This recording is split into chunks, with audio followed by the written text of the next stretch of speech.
You got everything ready to roll or what? Yeah, I'm good. Welcome to the Waypoint Podcast. Yep, we're done with blood money. All right, so Jay and Morgan and I are sitting down, and everybody's about to figure out whether they drew license or not. So we've got some things that we could talk about. Everybody's going to be gung-ho. All right, so this is a new year, first podcast of the year, so a lot of things are going to come to an they're going to change. And one of the main things that we're hoping to change is that these podcasts can be put out unedited so that we can get them out a little bit faster for people that are asking for them. And that's one of the biggest changes. We're also going to change the name so that it's easier to find. I hate the beginning of these. I'm always going to have to edit them. I don't think so. Do you think, because the podcasts I listen to, they don't do anything but just start talking. Yeah, they kind of just start after a little bit. Sometimes there's just some rambling going at the beginning and then get into it. Do you think there should be introductions? Depends. I mean, it's proper. I guess. We're proper people. Speak for yourself.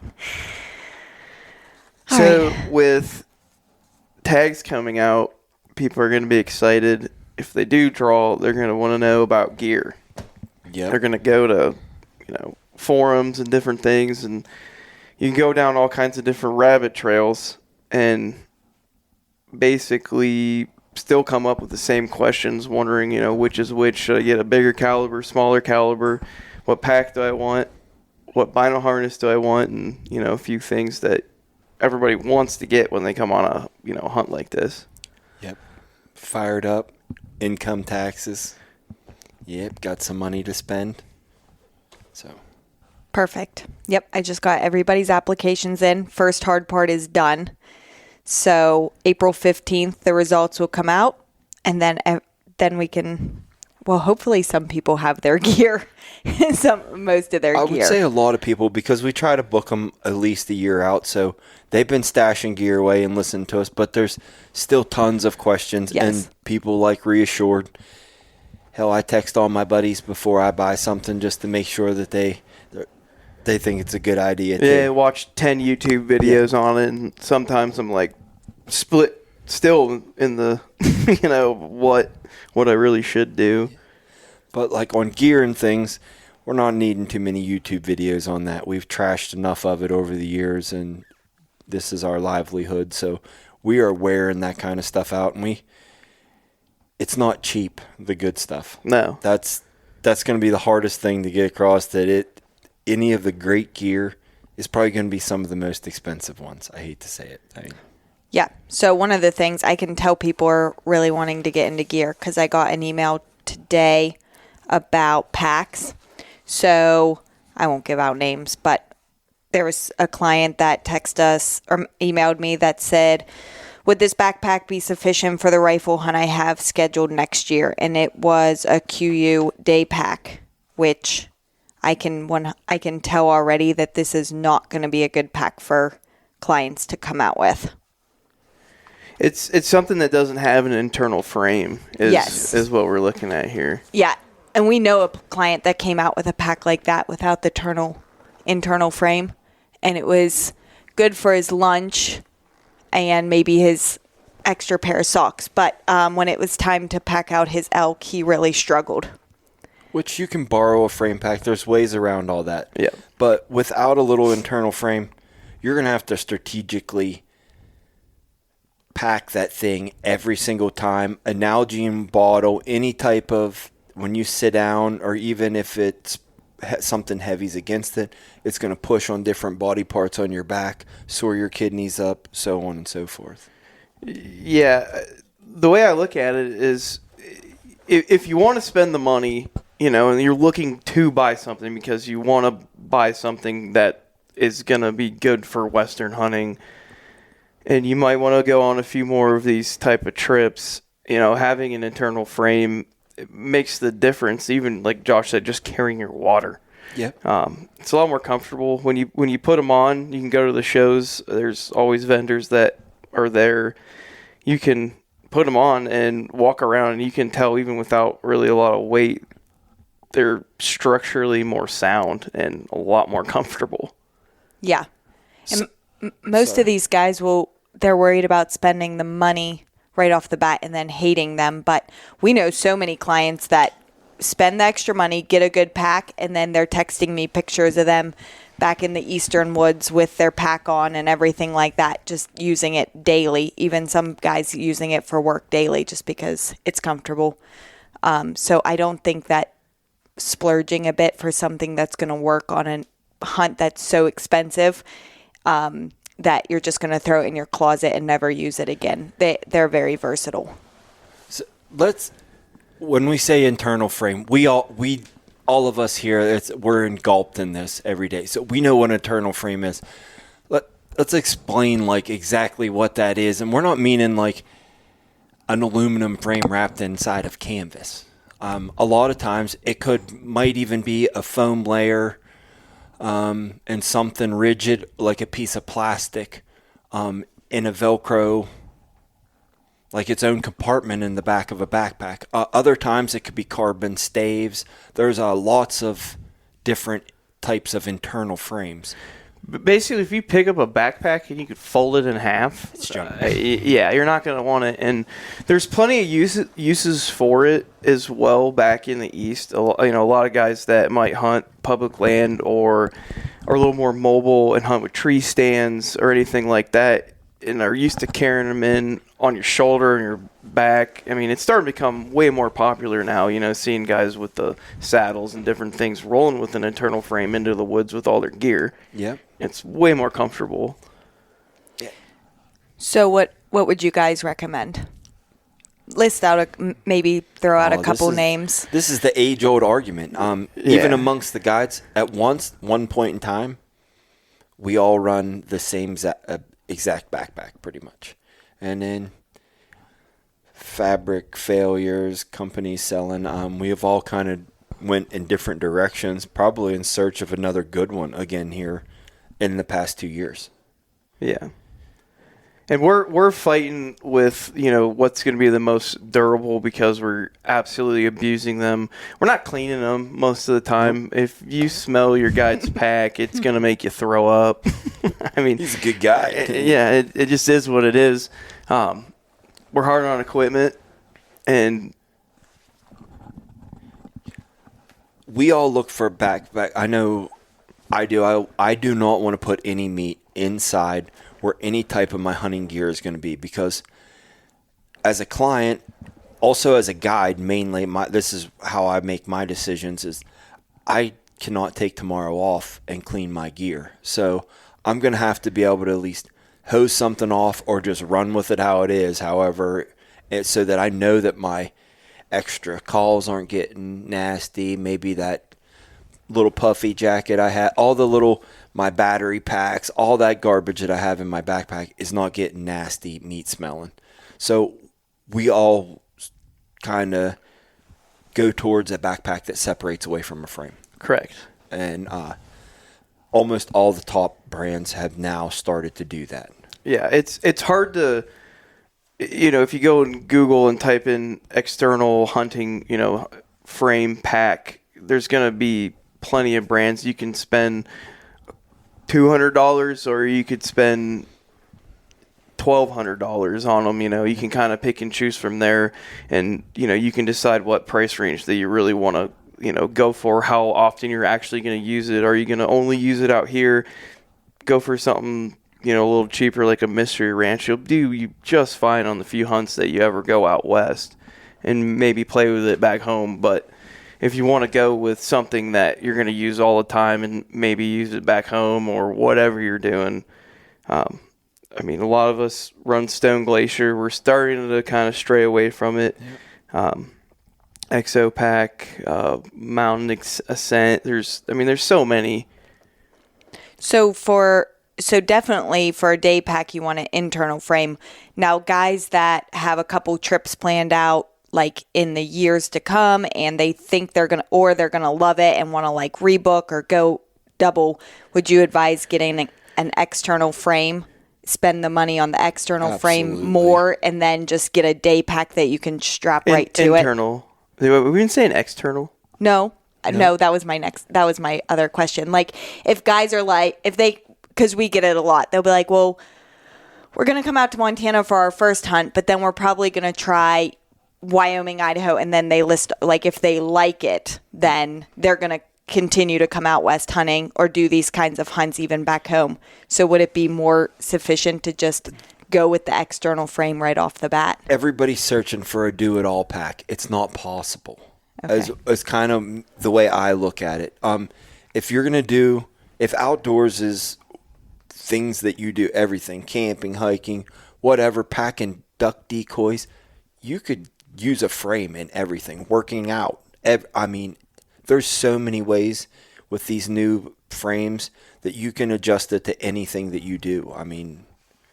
So I could justify. Yeah, and getting a pack now is getting yourself, used to it, and like Josh said, working out with it, throwing a sack of sand in it and hiking around, just getting yourself in condition to having it on, gets you ready for your hunt, which that's one of the most important things that you can do is to be ready for your hunt, is to be in shape.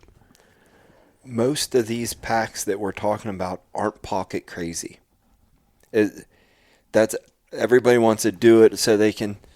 It just has everything all in one, and that's where you try to get into these backpacks with internal frames that have a gazillion pockets, and then it ends up being so wider than the person, and a cheap internal insides, and then you can't get through any timber or any brush. That's another thing that I like to look at is the width of the backpack. I do not like a very wide one. Right, and like there's most of the packs, brands that we like to run, their frame comes off the bag. Like Josh was saying, how he likes to pack meat, and you can interchange different bags and get something that's smaller. That's basically a day pack on the frame. You're not going to need a 5,200 cubic inch pack, out here, unless you're planning on bringing everything that you brought, which isn't advised. I think I like 2,200. That right around that 2,000 cubic inches, and a problem I always see with people's backpacks is there's not a great water bottle holder. So therefore, you're digging it out of your pack. You're not wanting to tell your buddy in front of you to stop or to tell your guide. And now you're dehydrated because you went farther than you should instead of taking sips of water and you're cramped up. So different backpacks have different holsters pretty much on the hip belts, and that's very crucial in my opinion also. Yeah, and I like that hip belt. Well, he's sitting back all I just got the new EXO. Yeah, I enjoy it. But yeah, it's just convenient. I hate drinking out of the tubes with the straw. That's just kind of my preference. They fail.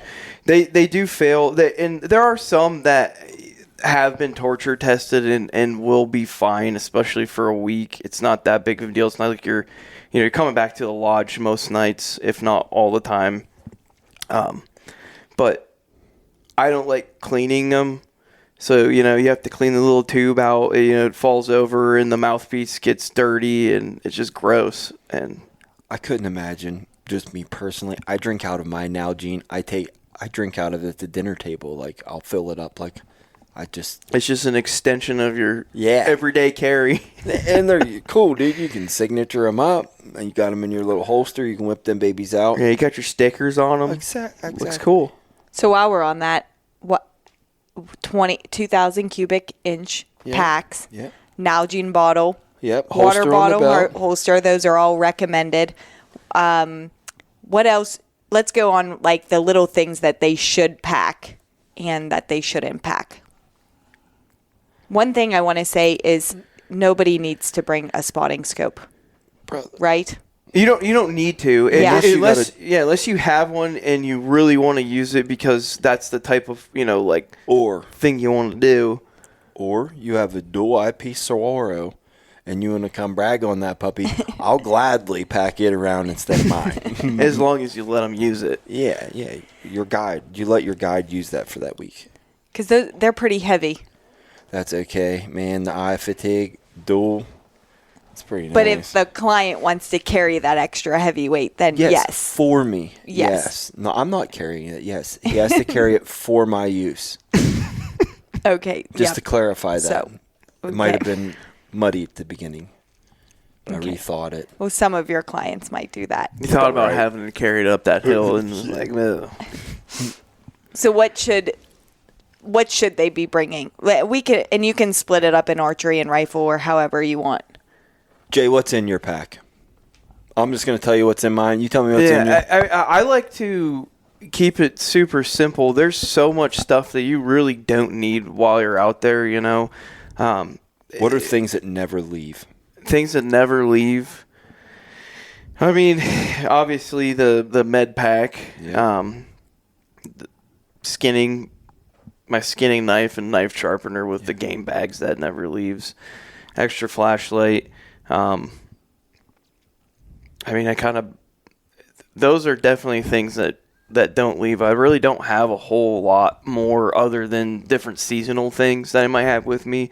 I do like carrying a really small tarp, not just for in case of rain or sun or whatever. I like to put the meat on the tarp to keep it from getting real muddy, unless I'm in like a really weird steep situation. Sometimes it kind of turns it into a sled, and then your meat and tarp go down the hill. What tarp are you running? I actually don't know that. I can't remember the name of it. It's a brand. They make game bags. Argali? No. I honestly can't remember. It's a really slick tarp. It's small. It's only a like a 7 by 5, maybe 4.5 foot tarp, and it's made out of some type of. It's not Dyneema. It's not the really expensive one. I use a Cafaro. Yeah, it's almost the exact same thing as the Cafaro sheep tarp, but just a different brand. I think a little cheaper. Dude, that thing saved my Ren.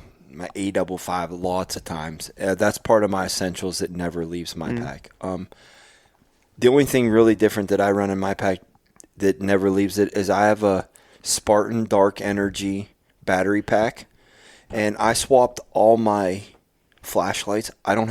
You can run batteries in them, but I have the rechargeable batteries in them, and then I run that battery pack, and then I have a little tiny solar panel. And honestly, it's no bigger than the size of a piece of paper, and it doesn't weigh anything. And I shove it in the back part of my backpack, and it never comes out of there. And I never ever use it, but in case something would happen, I could always recharge stuff if I have to spend multiple days at one time in there. And also my Garmin. Yeah, that's something that never leaves. A redundant system on mapping, which as a client, you don't have to worry about all that. You're not going to have to worry about game bags. A knife's nice. I love using clients' knives to cut around the hawks and do all the bad cuts, and then hand it back to them. It was sharp. Yeah, it was. You don't have to put a lot. As a client, I would expect you to have in there some kind of first aid. You're a knucklehead if you don't have a tourniquet. Every man should have a tourniquet in their backpack. And know how to use it. Yep. They make some dummy-proof tourniquets out there right now. Yep. Do not buy a tourniquet off of Amazon at like whatever the cheapest price. They're pretty much junk, if not almost fake. They'll break on you. If you're gonna get a tourniquet, get it from an actual medical site, or find the one that's a little bit more expensive, and you're pretty much safe by that point. But there are actually, surprisingly enough, that there are kind of fake tourniquets out there, which is crazy to think. And people are probably carrying them around and have no idea. We had a client, and hats off, little tip by it, thank you. He gave us a bunch of tourniquets that were, he was a fire chief, and he handed out a PALM. I don't know if did you get one of those years ago? I don't think so. I'll have to ask him. He'll send me some more. I'm sure he would. But I don't have like little tiny things in my backpack, in my first aid. I'm talking like I have trauma gauze. I stay away from the powder. I've had some military dudes tell me that if you have a serious cut up or you're shot or something like that, and it's going to be pumping blood out, and it's hard to keep the powder actually in the wound as it's squirting or coming out. So gauze, packing it with gauze is the way to roll. So I have multiple little rolls of blood stopping gauze, a tourniquet. I've got some tape, duct tape, and athletic tape. I don't roll moleskin. I just use duct tape. Yeah, or some type of medical tape. Yeah. For now. It's so expensive for what it is, and you can get away with a whole lot more, especially with just duct tape. Yep. I run some baby aspirin in there. I have them because heart attacks, things like that. Usually some Benadryl, a pair of tweezers to get like you'd be crazy where you can need a pair of tweezers. Like They are handy. yeah, Especially with the Devil's Club and Devil's everything Club, around you. pine needles. Yeah. Eye protection. I don't have anything. I don't have any Visines or anything like that in my pack because I've smashed all that. I have like a lot of things that are going to be durable that I can just destroy in my backpack, and it can come out rocking and rolling. Yeah, keep it pretty simple. Life saving. Yeah, it's life saving. If you got a headache, most people have a little bit of ibuprofen or something. I have some Tylenol. Yeah, I'll keep some Hello Kitty Band-Aids for my special clients, but that's about it. Mine can rub some dirt in it. What about for them? That's just keep it light, but still keep it light. Definitely an extra pair of socks in your backpack. Yeah, It's much controversial. Yeah, it's so much better if you run hot feet and your feet are always sweating. Right. It's so nice to get to the. I think you're right, 100%. Yeah. And I think it's more beneficial during like the colder season, especially if your feet absolutely freeze and they sweat when you hike. It is nice to have a change of socks on a really cold ass day. Yeah, your feet are gonna freeze. I always bring an extra pair of socks because I hate wet feet. All right, so I'm shooting some holes in this age old bring some extra socks. I see some knuckleheads. They're thrashing around. They got more crap on their socks after they've got done changing them that I know they're going to be getting blisters from all the stuff they just put down in their boots. Well, obviously. Or wintertime, they break the seal on their boots and they don't protect it from like getting any more elements on the new things that they put on their feet. And their boots fill up with I think you just like to argue. Those are things Jay's that come seen with it. those are things that come with just experience being outside and not used to having socks on your carpet, and that's it. But But so here fine. I do have a situation that you were in this year with a particular hunter friend of yours where socks were used for something else other than socks. Yeah, they always can be used for something like that. Yeah, gloves. Yeah. Also, I've seen them be thinking used toilet for, paper. No, they were used. Socks are too expensive to be used as toilet paper. I guess. Yeah, you gotta gaiters when you take your. There's lots of like protocol. Like you just can't be a dipstick. Actually, yeah, let's talk about that. Gaiters, because I saw a lot of clients without gaiters this year. I don't think we cleared up exactly what should be in a client's backpack. Yeah, let's do that. It's easy to with backpacks to just hop around. So rain gear, maybe a piece of a rain jacket. At least a rain jacket. Yep. Try to find something light. If you're looking to not spend a whole bunch on a hunting brand, there's so many lightweight backpacking brands out there. Yeah, I mean that are not that expensive. You're not gonna hike in your rain gear a whole lot especially in the earlier part of the seasons, or later when it's so cold it's snowing and you're not really getting wet anyways. Yeah, and pants and things like that, you're going to just get wet. I've rocked some of the best rain gear that I could buy, and I've either tore it up so fast that I regret it buying something that expensive, or the brush just beat the rain through it after a couple of days of it. Yeah, which that happens, and especially a lot of the gear, once it gets dirty, it just starts leaking it no matter what. There's nothing that we own that isn't dirty in hunting season. Mm-hmm. Little.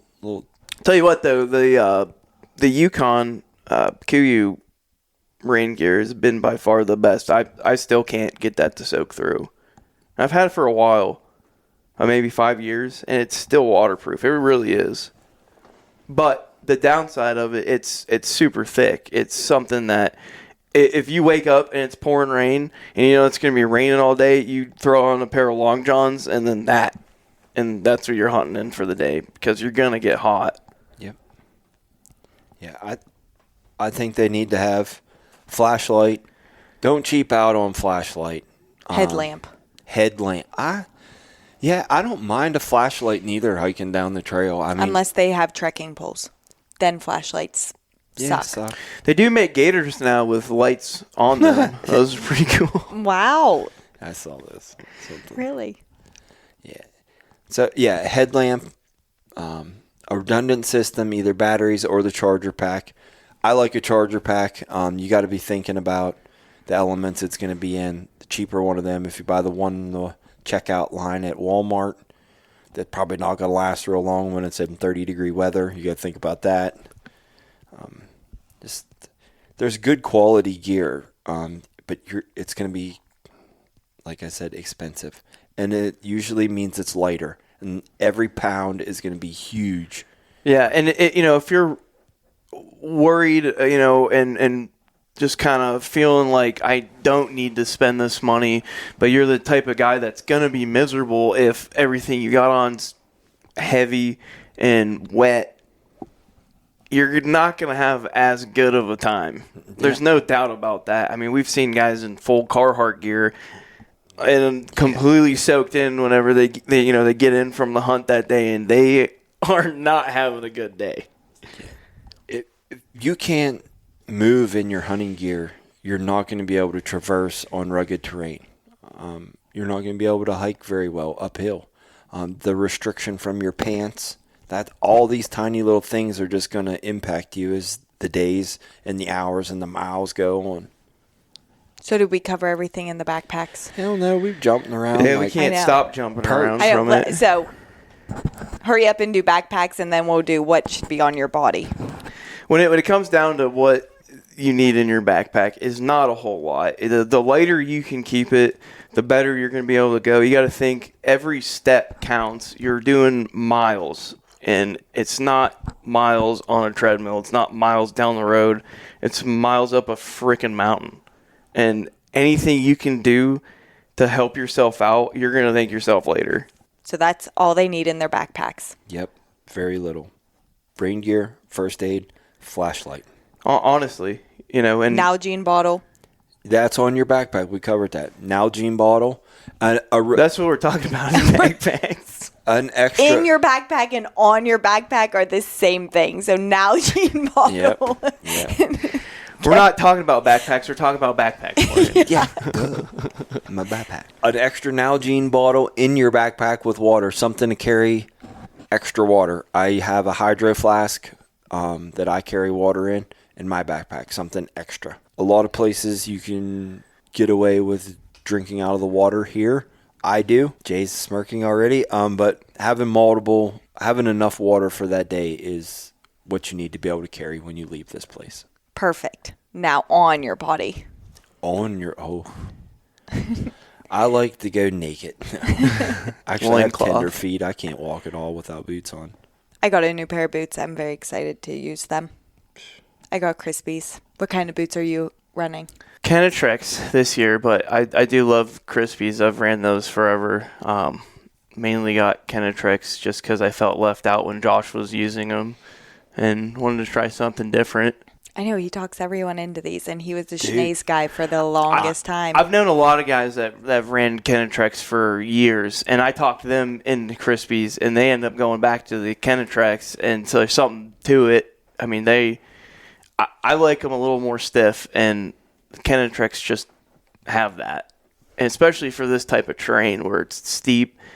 the stiffer your boot is, the better kind of foot placement you can get. It's kind of like walking on a stair if you think about it. If you only have your toe in the dirt, but your foot's in a, I don't even know how to describe it.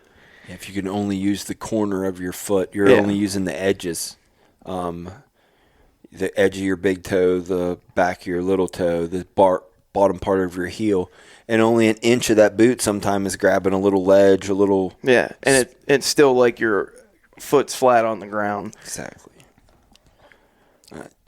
I like to I have bad ankles, and since I switched boots, I used the Orthos the first year that I switched, and which Kenetrek makes that, and it's a added extra support for ankles. I used the last 2 years, past year that I did not use those at all, and I got away. I still did not have any ankle problems whatsoever, just using the Mountain Extreme. So what's important in a boot is thick soles. Something stiff. Stiff soles. Yeah, like for sheep country. In our area good ankle specific. support. Good ankle support. These boots are also going to suck hiking down trails unless you're not used to hiking in mountain boots all the time, which we do not do a lot here at Waypoint, trail hiking per se. You might for a little bit or to get out of somewhere, but exactly. Most of the time you're going to be doing a lot of side hilling. Yep, side hilling, going up, going down, off trail, definitely off canter. In my opinion, if you're going to spend money on anything, spend money on your boots. Your feet are everything. If you can't walk on the hillside without immediately getting a blister or just getting completely fatigued, and fatigued in the sense of, you might be in really good shape, but it doesn't matter.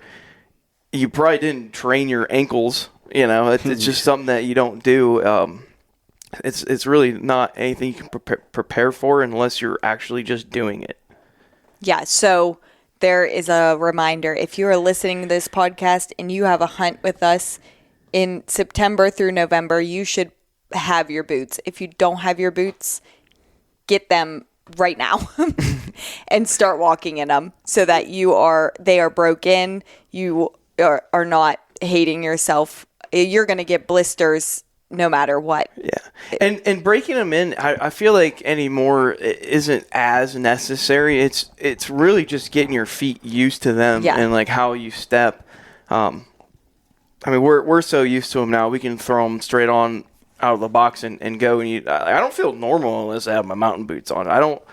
If I put my mountain boots on to do yard work, I'm feeling very motivated. It's just one of those things. I don't know how to describe it. You're just ready to go.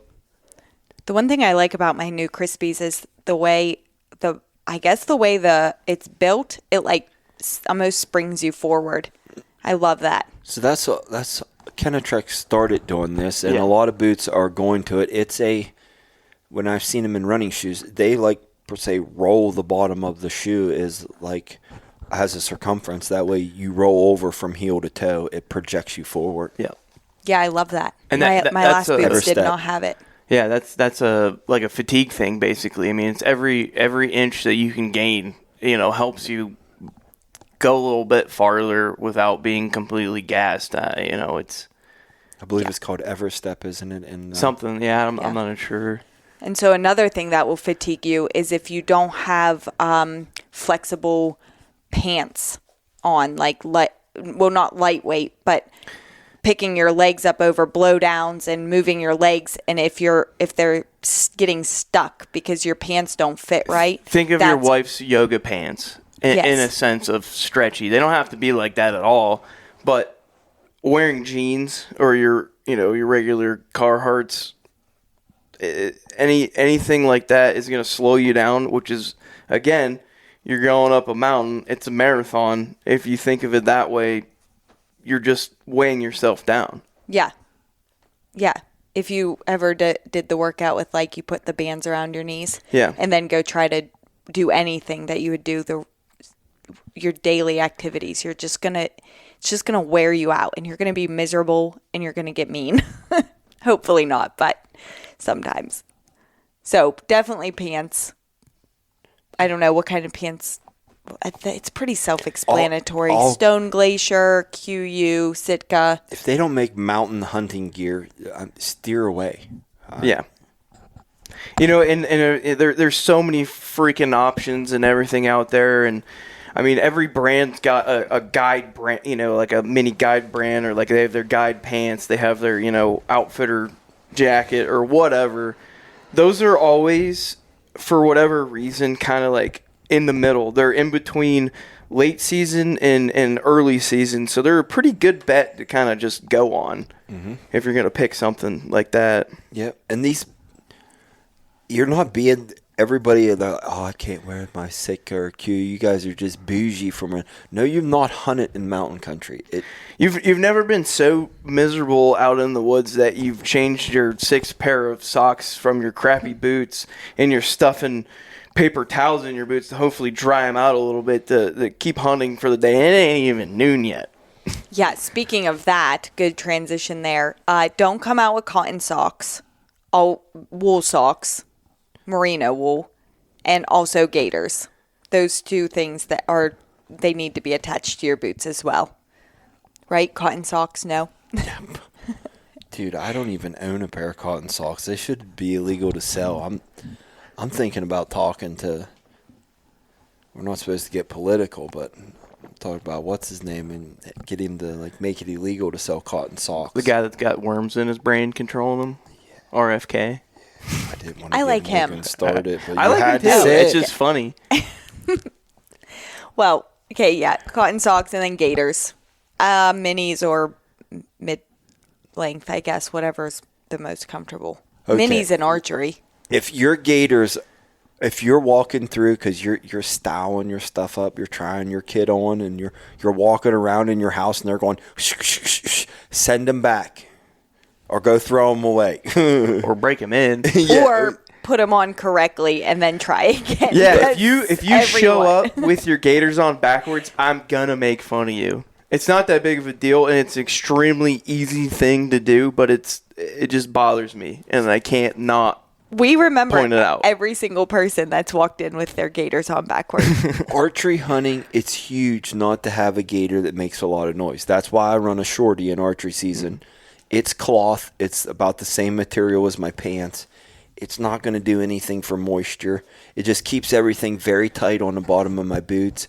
Keeps my boot laces tied up. That way if I'm making a strategic stalk or something and I don't have time to be tying my dang boots up, or a stab grabbing the bottom of my pant leg as I'm in the middle of a calling setup. Pine boughs sneaking their ways right Yeah, into your ankle line, which is so annoying. And they look real cool. The shorties. Okay.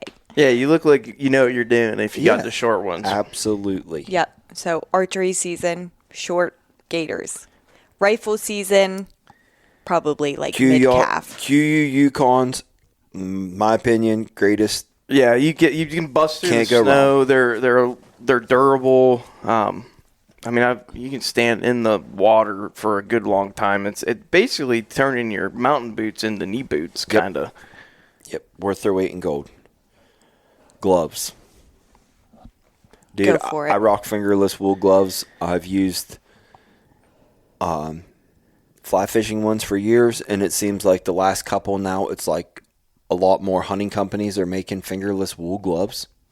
I know First Light makes a pair. Yeah, those. I mean, that's basically all I ever use. Yep. But I don't have to carry a rifle or a bow, This is so true. my hands are in my pocket a lot while I'm hiking, Yep. and it drives people mad too because we're hiking along and they're like going over deadfall and whatever with my hands in my pocket. You look back and a couple They're hundred freezing. yards. Yeah, they got hold of one. I don't know what to tell you. Gloves suck, man. If the weather's bad, gloves are a pain. Yeah, you lose can't your have dexterity. enough. It's just gloves are one of those things where you know what you like and you just run with it. It's really not that big of a thing. This is what I use. I use a fingerless wool glove, and then if I get a lot of moisture outside, I have a Gore-Tex glove that used to have a liner a long time ago, wool liner, but I pull it over top the fingerless glove, and then it comes up past my wrist. It has like another cuff on it. And I use that if there's deep snow or it's pouring down rain and I want to keep my hands somewhat dry. Going down through pine boughs, snow on them, that's a problem. But, yep. All right, what else? We got any more? Didn't you have another email? Yeah, but we can actually just do this whole podcast on gear. Okay. We're going to move into And archery ones and guns rifle, and all that yeah. kind of stuff. So, yeah. So Gators, First Light makes a shorty. Kenetrek makes a good shorty. The QU Yukon's probably best bang for your buck for the tall one, my opinion. I agree. What other gear? Trekking poles. I don't go wild on trekking poles. Something light. No, the ones you buy on Amazon break just as easy as the. Really expensive ones. Yeah. Yeah. And like realistically, how much you're using them, it doesn't matter unless you're backpack hunting where you're spending 2 days hiking in somewhere nonstop with your trekking poles. It's really not. It's not that important to spend a ton of money on trekking poles. You're gonna love them when you have to use them, and when you need them, they're your best friend. Yeah.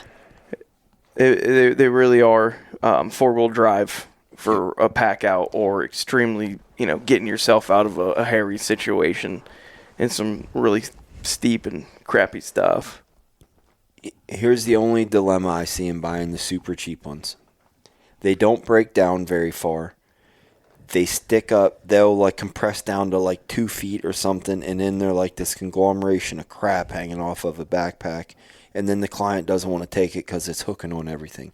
So if they don't break down enough where you can tuck them into your gear, your kit somewhere, that they're not going to be catching on everything, you're not going to want to carry them at that point in time. So they need to be compact to somewhat, because you're not going to use them all the time. They're going to be you might break these babies out in a 6-day hunt 3 or 4, maybe 5 times. Right. It's not going to be a ton, and a few hours at a clip. But those few hours, they could be, like Jay said, worth their weight in gold. Yep. Your weight in gold. Another thing worth your weight in gold is what about glassing pads and bino harnesses? You guys could get into those. So glassing pads is a thing that I see a lot of guys that they're like, oh, I didn't even think of that, and they're really wishing that they had one. I always carry extras or have them in my truck, because I'm a nice guy and I'll give people some, whatever, because it's miserable. There's nothing worse than sitting on a sharp, cold rock and your butt's getting wet. I mean, that's just ruin your day. This helping everybody be all kitted up, we're not going to be able to do like you just said, and that's going to hinder our tips. So, well, I think everyone can. Yeah, definitely bring a glassing pad. I think you can find a couple different ones. Anyways. We're not talking about Paps foam filled, look like you got a FedEx package with the little styrofoam deal. Don't bring that crap in our national forest. We don't want them exploding. Usually, like what I use is a milk crate foam type thing. I get them at REI. You can get a Thermarest sleeping pad, and especially if you're coming out in a group, and then split it up between your buddies, and you'll have enough for it. Especially if you're stopping somewhere on your way here. Yep, grab just one and pretty much something to break the barrier between your butt and pine boughs, cold dirt, and rocks. Yeah, I mean the main thing, it's like later season, is just having some type of insulation layer. You'll be able to sit still longer, which it makes a difference. I use mine for archery season all the time. We do them cold calling setups, and dude, you're just wanting it to marinate a little bit, and it might have rained a few days ago, and you get that cold, damp feeling on your A55.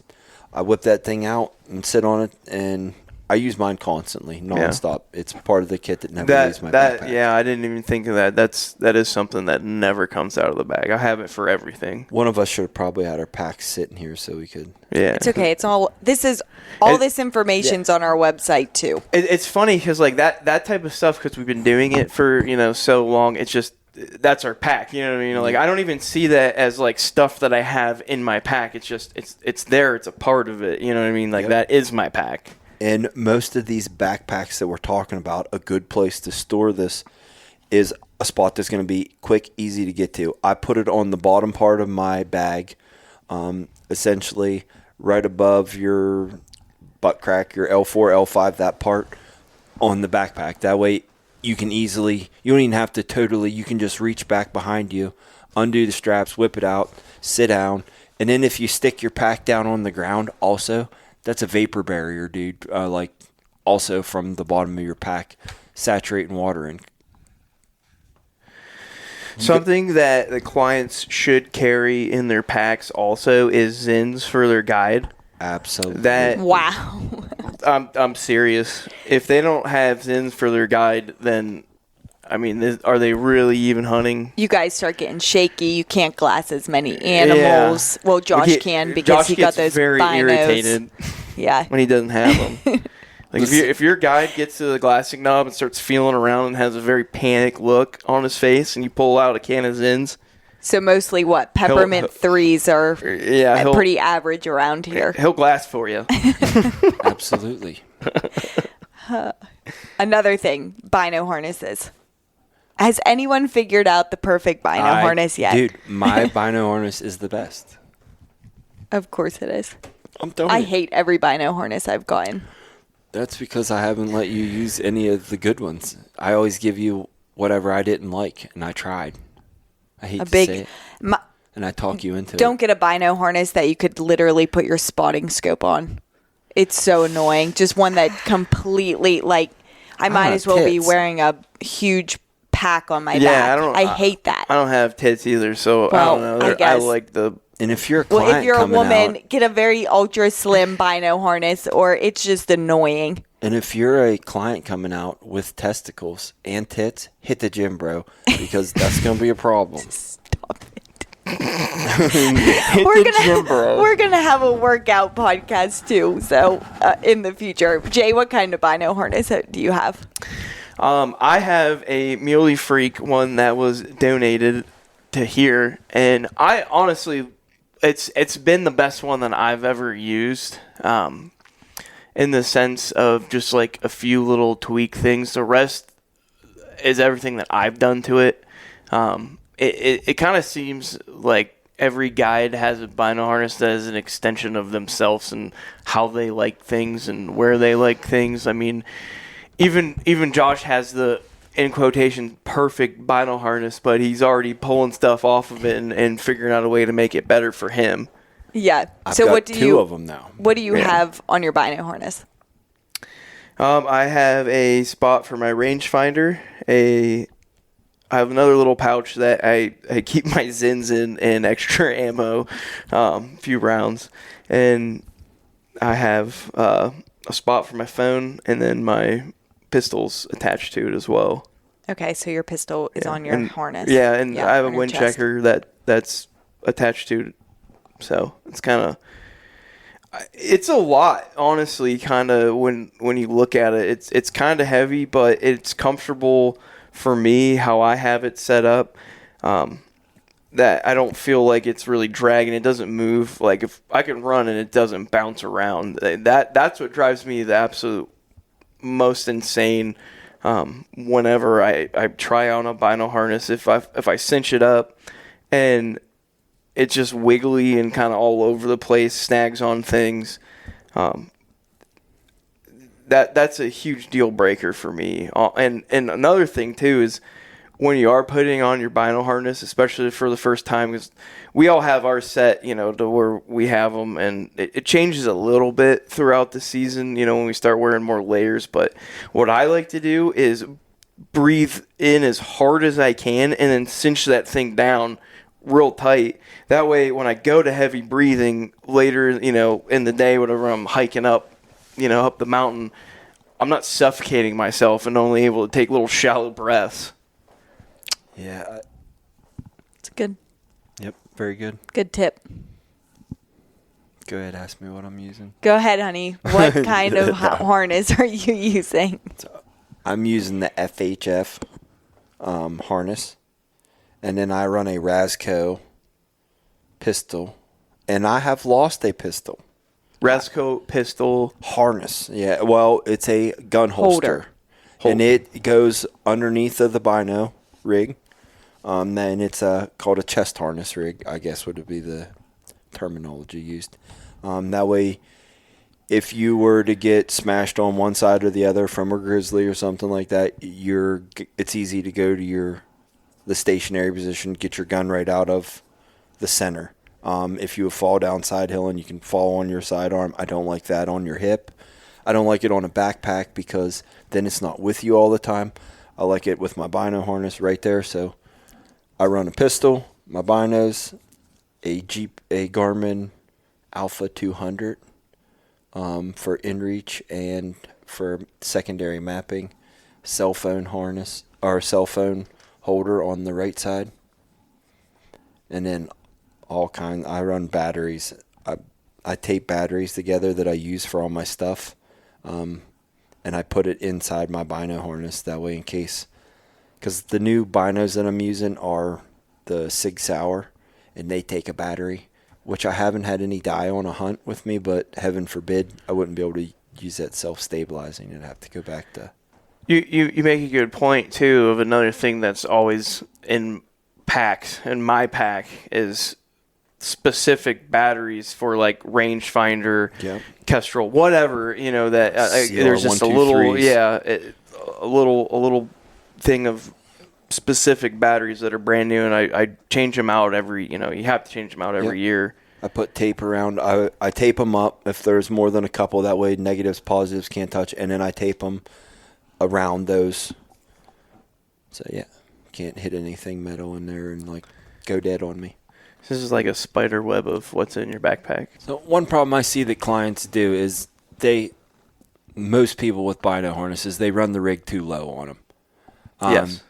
And if it's right on that cap over from your sternum to your guts, it's going to affect your breathing more than if it's up on your chest, your breasts per se, just because that is a muscle in there. And I like them right at my tits. I like them up very high, actually. Yep, I do too. I'll almost take, and I'm 6 foot tall, and I'll run almost the highest extension as it'll go. But I'm also skinny through, not very wide, so. Especially if they put their pistol on there underneath. It's going to be, you have to run it a little bit higher. So something that I would like to say that kind of goes with, the exercise and the shooting that we'll touch in later podcasts. Wear your bino harness when you're hiking, when you're in a shooting, because you don't realize what kind of gets in the way, and being just familiar with it enough, like putting it on and taking it off. Most guys will come out and have never really even put it on. Maybe put it on at home and got it adjusted, but they didn't shoot with it. They didn't, kind of mainly rifle guys typically are shooting with their bino harness on whenever they're at the range, and you'd be surprised to get down in a prone position and what's in your way trying to get on your gun, trying to get into the buttstock, and not realizing, like, all right, can I shoot with this on? Or at certain angles, I'm going to have to take this thing off, and if you don't even know where naturally know where your clips are, rip that thing off of you and use it, as a rest underneath your stock. I see clients a lot of times because we want everyone to shoot prone. And they'll have their bino harness too low, and they'll go to lay on the ground and it's sucking the air out. Now they got to take their bino harness off. Now the animal's doing whatever in this seconds that they have to do all this. Yeah. And it makes a big difference whenever it's time to get on the gun and make it happen. You don't want to be fumbling around not knowing your gear. Yeah, it's called a chest rig, not a belly rig. Right. It's not a fanny pack. Yeah. Those are coming back. I saw them at the shows. Hunting fanny packs. That's what I need. I don't ever bring anything extra. There you go. I don't go. I think Kifaru makes a sick one. I know. So binoculars. No less than 10 by 42s. I like a 10 power. I like a 10 power as well. Rifle season, obviously, the more the better, but archery, you could almost get away with not really needing binos as a client during archery season. You definitely want them, but a small pair would be just fine. Yeah, I agree. So as far as rifle, it is, once you add in guns and scopes and all that stuff, it is expensive, but to get a shot at an animal, you are going to want at least 10 by 42 binos. So, Vortex, what else? Swaros. Yeah, you made it when you show up with Swaros. Maven's a good brand.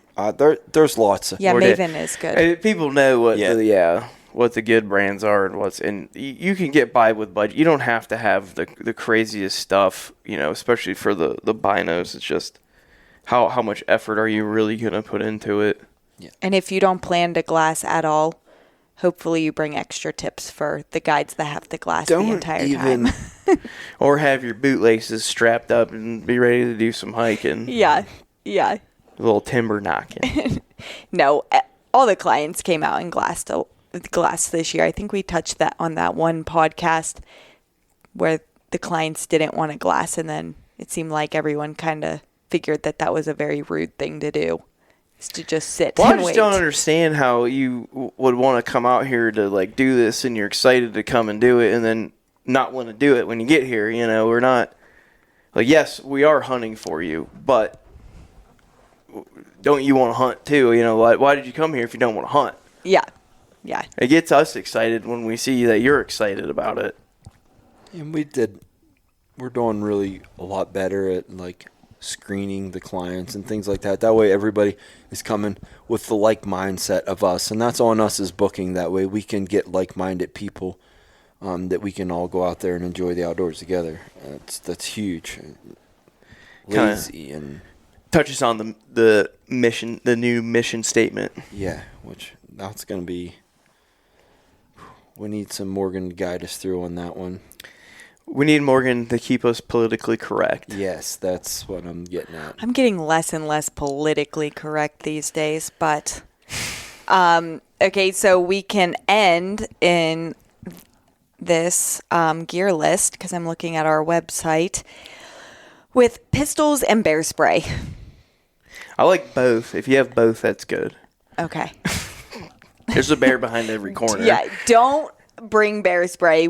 You can't dispose of bear spray. So you can't just spray it. No, I'm not doing that here. But you can't put it in the dumpster, because the poor dumpster people, I almost threw the whole box of bear spray we had, but then they used the crusher. Oh, and those that'd people be would terrible. have been. Yeah.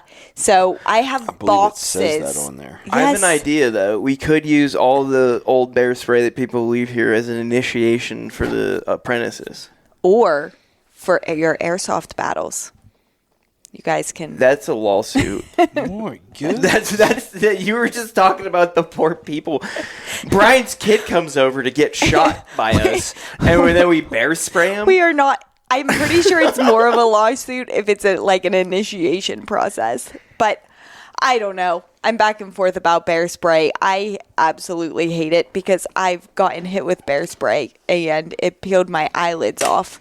So I don't recommend it, but.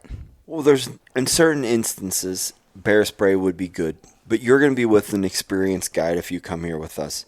They're going to be plenty confident that if you don't have a weapon, they'll probably feel better than if you do. So they're not going to need you backing them up to be set per se. I mean, even though I don't know you. And you could be, a way better shot than I could have ever been. Absolutely. And I will never trust you. That's just how it is. We've seen so many things happen over the years with. We've all been about shot multiple times. So people don't handle firearms all the time exactly like they probably should be. They're extremely unsafe. And in a situation where they can't control what's going on, and there's, say, a bear charging and they're a fanatic wacko, I don't want that person having a gun. I definitely don't want them having bear spray. Just Right. lay flat on the ground and sit back. But Yeah, like and you got to think from our perspective, we're in the woods, so much. We deal with these things. We almost sometimes want it to happen just to spice things up some days.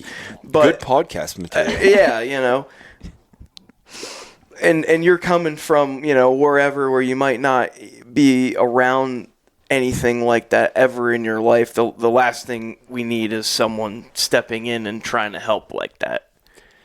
Now, if you're going to, I like guys to carry a handgun. If you get separated out, saying all these things, like, you just got to be very safe with it. We use ours more times for signaling back and forth, finding each other in canyons, that type of thing. A firearm is used for lots more than just shooting bad guys and bears in the woods. Can you give us an example of why you'd be shooting your gun off in the canyon looking for each other? Yeah. Okay. So, target practice at night. No. All right. Say you have a party coming in. You're packing meat. In reaches are delayed, things like that. You're trying to correspond back and forth. You could miss each other in transition. Right. And from Josh's perspective, he's probably on at least midweek or sometimes towards the end of the week. He's tired. He wants to be able to get back. He might have another tag that the hunter in the same group might need to fill. He wants to get back and get to bed. So, and especially these inexperienced, apprentices, packers that are coming in might not, be able to read the GPS properly, or you might not even really send them a great pin, but they need to come in and find you. It's just confusion of even experienced people back and forth. I mean, 100%. it has to be, you have to know exact when you send something, hey, animal down, I'm in this spot. And most of us know kind of, but you're sending people that are coming from the outside that have no idea where you've even been hunting that day. They didn't sit around at breakfast talking about it. Yeah. So you can just pop a shot off once they get into that canyon, and the guide and people, they pop another one off, and you can meet in the middle and figure it out a lot faster than sitting there waiting for the inReaches to connect to each other. Yeah, it's age old. I mean, yeah. Back before we had all this technology, that's how we always communicated back and forth in the mountains. And then 3 shots is like, everybody knows that's pretty much you're in bad shape. Yep. Someone needs to come and help you out. It's faster than carrier pigeon. Yeah, exactly. So what would be a good pistol to bring out, and what should you just leave at home? Yeah, I've shot a lot of stuff with a handgun. They'd make a lot of noise, and none of them kill very good. That is a very true statement. Yeah. I mean, if you think about it, I don't even know if we should bring up this. You can cut it out, but no, this is unedited. Oh no, it's okay. Just say it. I get these things on Instagram, a lot of police footage, and sometimes some of these guys take a lot of shots, and they're not a bear. You know what I mean? That's mad coming at you. They're more of a tool for other things and to make you feel better. And you can't get lucky every once in a while and make a good skull shot, but yeah, 44s and down are. Yeah, I pack. All of us are carrying 10 millimeters. Semi-automatics, correct? I think all of us are carrying. Everyone Glocks. carries a Glock 10 mil. It's great price point. There's a bajillion of them out there, and 10 mil is a very easy caliber to find, especially nowadays. Yep. I've shot a few bears, a few mountain lions with mine.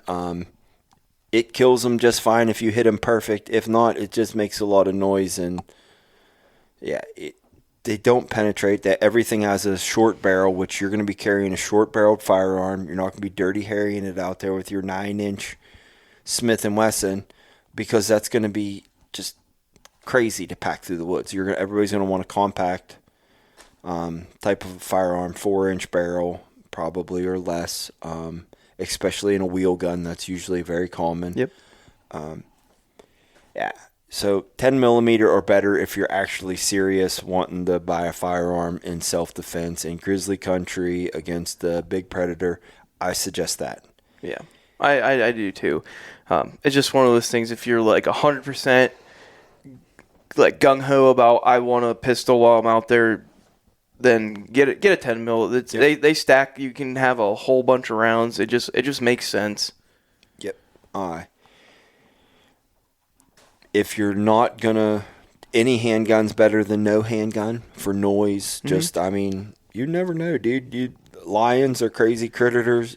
Shooting off in the air, scaring. I've shot a lot of times in the air and in the ground from bears and things like that over the years. If I really sit down and think about it, like dozen times probably. Yeah, and sometimes it's not even like that serious of a situation. You're just preventing it from even remotely getting to that. You're just like, get away. Like, it's not running away right now, but it might be curious, and then it's going to take off. It's just don't want it to get to that point. Now, a lot of us are going to have bear tags that come here to hunt, so we're going to be capitalizing on the good Lord letting something very close to us. So please, black come bears try to eat us. Yeah, black bears, absolutely.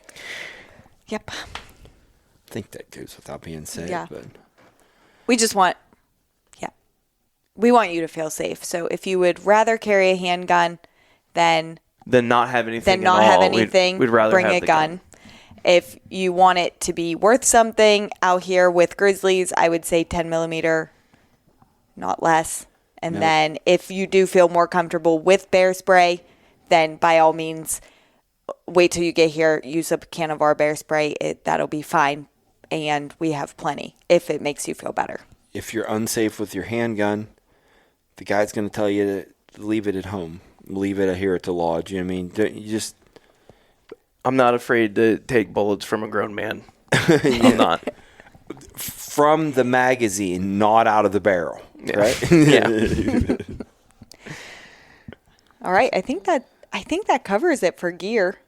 So, in the future episodes, we're going to start answering people's questions. So if you guys have any questions that you think would be better off answered on this podcast, you can feel free to text me or email it at waypointmontana@outlook.com, or send us a message on Facebook, because we have now gotten a new social media manager, Jay, who will be answering those questions, but we can also put them on the podcast. Do you guys have anything else? Are we really not editing this? No, I don't want to. Oh, you should. I like this doing like little shorter. I like the idea of that. Like, we can definitely do them even shorter and just kind of right to. It'll make them go out faster, because I hate editing them. All right. Anything else? No. All right. I don't think so. Like, just practice with all your stuff. Wear it. Break it. Everything has a break-in period. From backpacks to boots, everything. Your bino harnesses. Dude, I don't want that thing to look brand new when you show up here. Wear that more than in the mirror in your house. Wear this stuff out. Practice with it. The whole 9 yards. Stay ready.